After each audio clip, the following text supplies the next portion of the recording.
Rob Grimes with the IFBTA, and I'm very pleased this afternoon to be with Fortinet, who is our newest global industry partner, and also with Court Radke, the CISO for retail. So welcome, Court. Thanks, Rob. Thanks for having me. So, you're seeing a lot of things going on in the industry, and for us, we saw things that were trends in January and February that may or may not be trends right now. Sure. What are the current industry trends that you're seeing?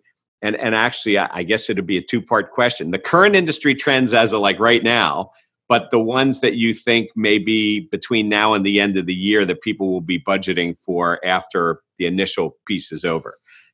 Yeah, I think one of the trends, and this may be, it'll get around to one of the other things that people need to think of, is it shouldn't come as a surprise that threat actors like to attack when things are disrupted, when the environment is not ready for it. And if there's ever been a time that the environment has not been ready for it, it's now. But you haven't heard a lot about it because there's a lot of other things going on, which is concerning, because the first 6 months of 2020 have been record for the amount of records stolen, more than in 2019 combined, just in the first 6 Well, months. just on one point, sometimes there's unintended consequences of things, and I think that when this first started and people were told to stay at home and they needed to use their technology at home, immediately, when everybody is now logging on networks that were not necessarily secure, Right. I think the everyday consumer has become aware of something they weren't aware of before, which is their own personal protection because of their working at home and logging in.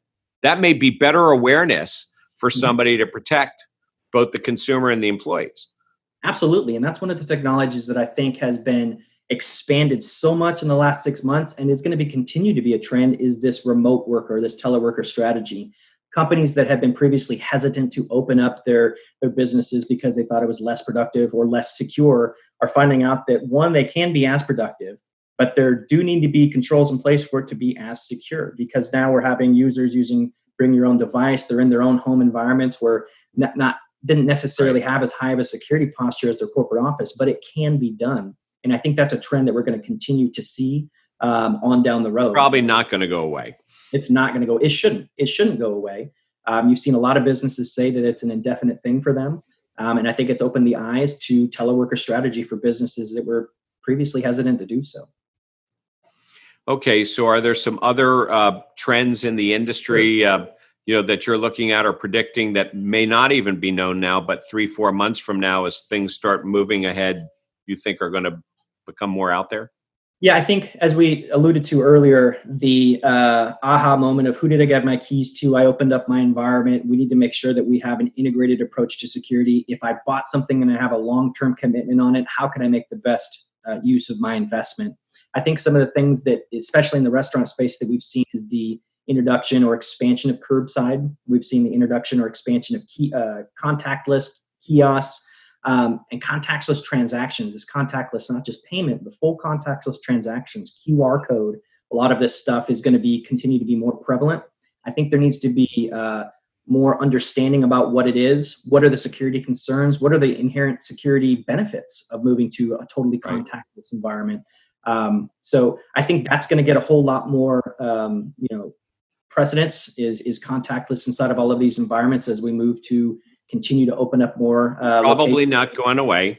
Yep, exactly. But if you take a look at bandwidth and connectivity within a unit, the other piece that's probably going to happen is, and I think you mentioned this, is you're probably going to see more bring your own device out there because a lot of the software went that way. And I think a lot of companies may even consider changes in how they do point of sale to give the customer more opportunity to log in and connect.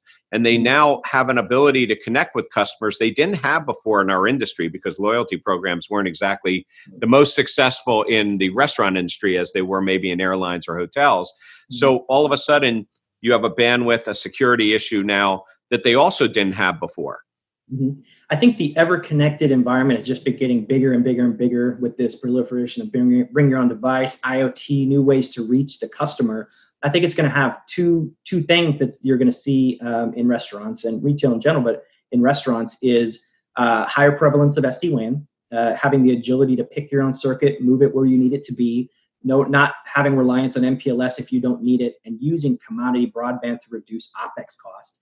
And then the introduction of 5G, which opens the door for a lot of other business agility out there, and integrating that with an SD-WAN. So I think we're going to definitely see what businesses are going to try to get ahead of the next issue, if we have one, and moving to more agile network, which is SD-WAN and 5G. Well, clearly some of the things that have happened now will cause a huge focus on this area, not because just the personal consumer, that was out there, but also the way the operators need to change their own environment, the way they need to provide more solutions. I think the franchisees will be more open to solutions now going forward than they may have been before. And then the growing companies, when you grow today, you can be a small company with 10 units and be asked to put a unit in some other city, which you never would have thought of doing before, another part of the world, actually. Mm-hmm. So the growth is much quicker as well. And the application's moving almost all off premise now, whereas even 3-4 years ago, people were reluctant.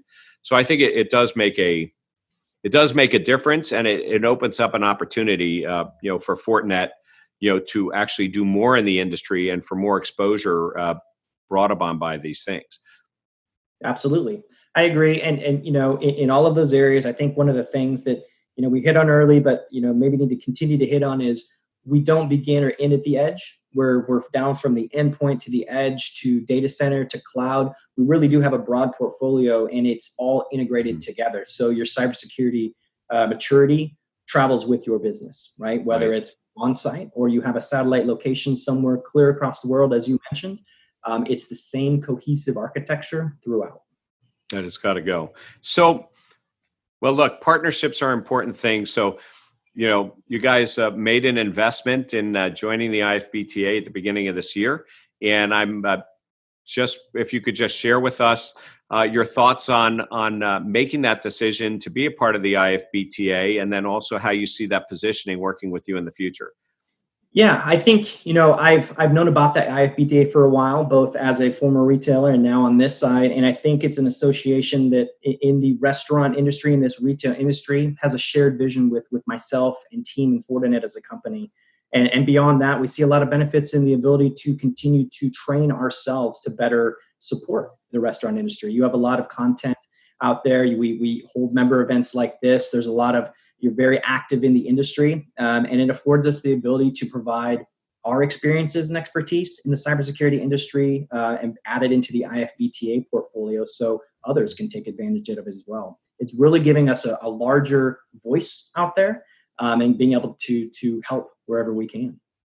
Well, you certainly are a voice. You also fill a position of the industry and a need, that if ever more so, now is the time that the industry needs to understand and embrace, and they will, out of necessity, but also because of all of the opportunities that they have in front of them. So, the IFBTA is very appreciative of the support and confidence and partnership that Fortinet has put in joining us as a global industry partner. And Court, I really want to thank you for your time today to introduce us officially as a member of the IFBTA, and also to explain a little bit more of the vision of the company, what you offer to the industry, but actually your own personal experience having made the transition from being an operator, being on the other side of supporting the operators in the industry. So welcome to the IFBTA, and thank you so much for your support and your time today to chat with us. Absolutely, Rob. Thank you for having me. Great. Rob Grimes with the IFBTA and with our global industry partner, Fortinet.